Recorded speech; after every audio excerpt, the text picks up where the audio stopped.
တိုက်ခိုင်နေရရှိရတဲ့လက်နက်တွေကနောက်လူတွေ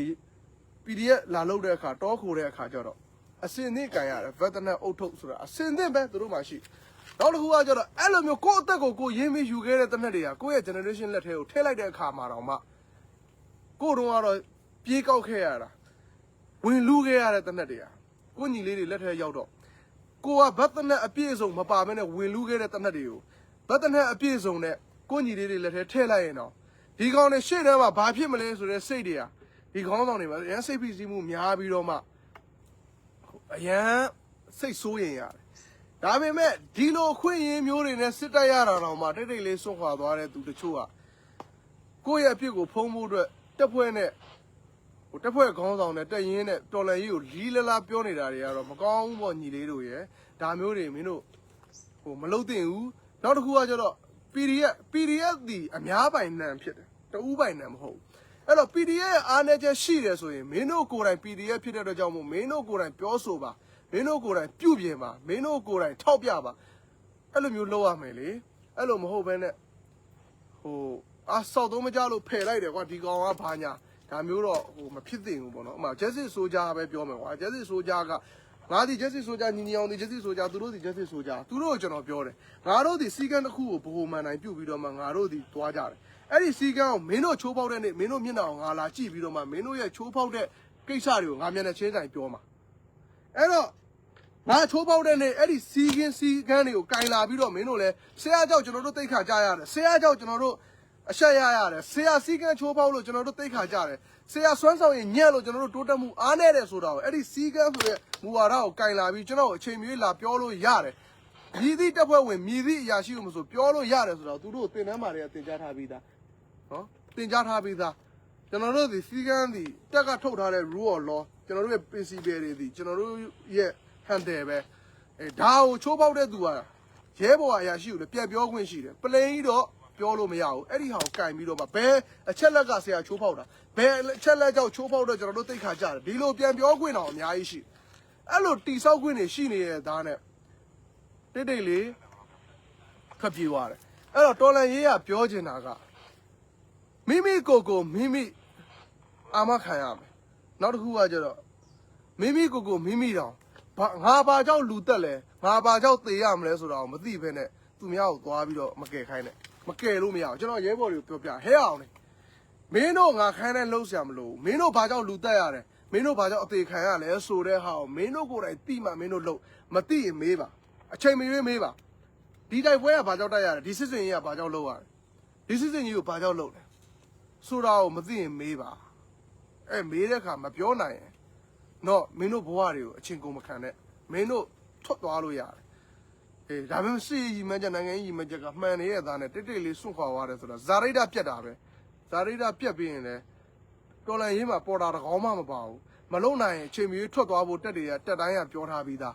နော်ဒါပေမဲ့နှစ်ကပ်သက်ချက်တော့ရှိတာပေါ့အဲ့တော့မလုံနိုင်ရင်ထွက်သွားဆိုထွက်သွားလိုက်ဘာမှမဖြစ်ဘူးထွက်သွားပြီးရင်တော့လီလလာတွေမပြောပါနဲ့ညီလေးတို့ပေါ့နော်ဒါအကြံဉာဏ်ပေးတာဖြစ်တယ်နောက်တစ်ခုကကျတော့စစ်ကျွန်တော်တို့ပုံမှန်လေးပြောမယ်တိုင်းသားတွေရောကျွန်တော်တို့အခုချိန်မှာ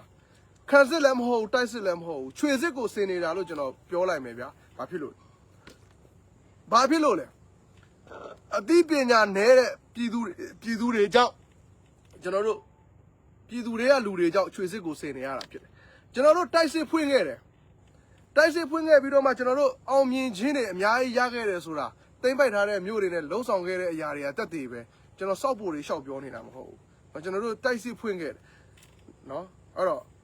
တိုက်စစ်ဖွင့်ခဲ့တယ်အဲ့ဒီမှာအားသာချက်ဖြစ်တာအဲ့တိုက်စစ်ကိုစကားစတံမြန်တိုက်စစ်လုပ်ဖို့အတွက်စကားစစစ်မှုတန်းမဝင်မနေရဥပဒေဆိုပြီးတော့မှပြန်ကင်တယ်အရင်တော့ကဆိုရင်စကားစစစ်ကြောင်းထိုးတယ်ဆိုရင်တော့သူ့မှာစစ်ရင်အားနည်းတဲ့အတွက်ကြောင့်မို့ကျွန်တော်တို့နဲ့အနီးကပ်လာလို့ပြစ်လိုက်လို့10 20သေသွားရင်ဒီကောင်တွေထပ်မထိုးရဲတော့ဘူးအဲ့တော့သူတို့စကန်တွေလည်းကျွန်တော်တို့သိမ်းလို့ရတယ်သူတို့ကိုလည်းကျွန်တော်တို့ထိုးစစ်ကိုလည်းဂယူးဆိုင်စရာမလိုဘူးဒါပေမဲ့ယနေ့ခေတ်မှာပေါ်တာဆွဲလိုက်တဲ့အချိန်မှာစကားစစစ်တီအင်အားရသွားတယ်အဲ့တော့စစ်တီအင်အားဒီလေသူတို့ရဲ့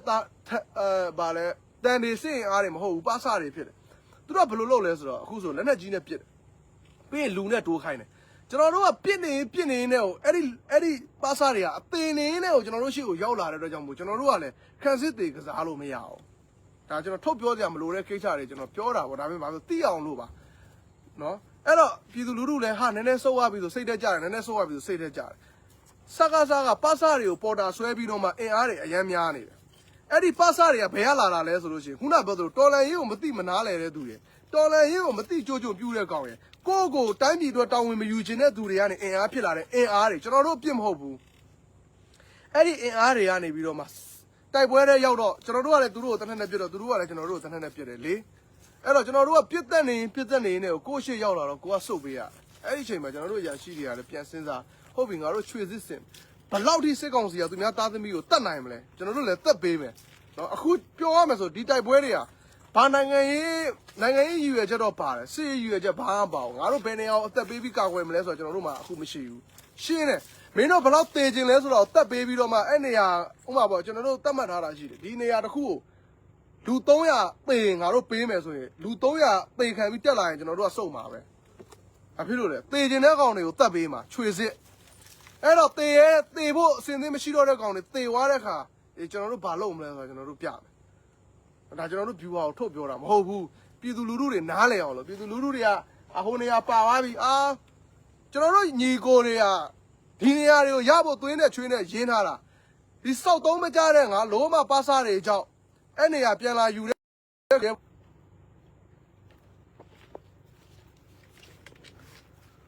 ့ကျွန်တော်တို့ပြောပြမယ်အဲ့တော့ခုနကကျွန်တော်ပြောတဲ့စကားကို line ကြအောင်လို့ပြဆက်ပြောမယ်ကျွန်တော်တို့ကအခုကချွေစစ်လုံနေတာဖြစ်တဲ့ကြောင့်မို့စစ်ကောင်စီကိုချွေမှာပဲနော်စစ်ကောင်စီကိုချွေမှာပဲအဲ့တော့ပြောပြချင်တာကကျွန်တော်လည်းရှမ်းမြောက်မှာရှိတဲ့ TNL ကိုမေးကြည့်တယ်အကို